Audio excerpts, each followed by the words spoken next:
जी हाँ दोस्तों, नमस्कार, प्रणाम, स्वागत है हमारे इस रोशन बिहारी न्यूज़ चैनल में। और आइए बात करते हैं हितमत सिंह खेसारी लाल यादव का।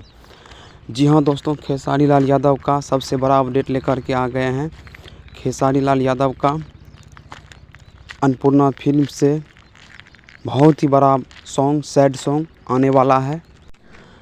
और इस गाने में सुनने के लिए मिलेगा आप लोगों को प्रियंका सिंह और खेसारी लाल यादव का बोल। जी हाँ दोस्तों, इस गाने को बहुत ही हाई लेवल पे शूट किया गया है। और जी हाँ दोस्तों, आइए बात करते हैं खेसारी लाल का जो गाना आया था नागिन, वो दूसरे नंबर पे पहुंच चुका है। दर्शक ने खूब प्यार आशीर्वाद दिया है। श्वेता शर्मा और खेसारी लाल यादव की जोड़ी को बेहद पसंद कर रहे हैं दर्शक। इसी तरह आप लोग खेसारी लाल यादव के ऊपर प्यार आशीर्वाद बनाए रखिए, ताकि खेसारी लाल यादव का जो भी गाना आए हमेशा टॉप लेवल पर ही चले।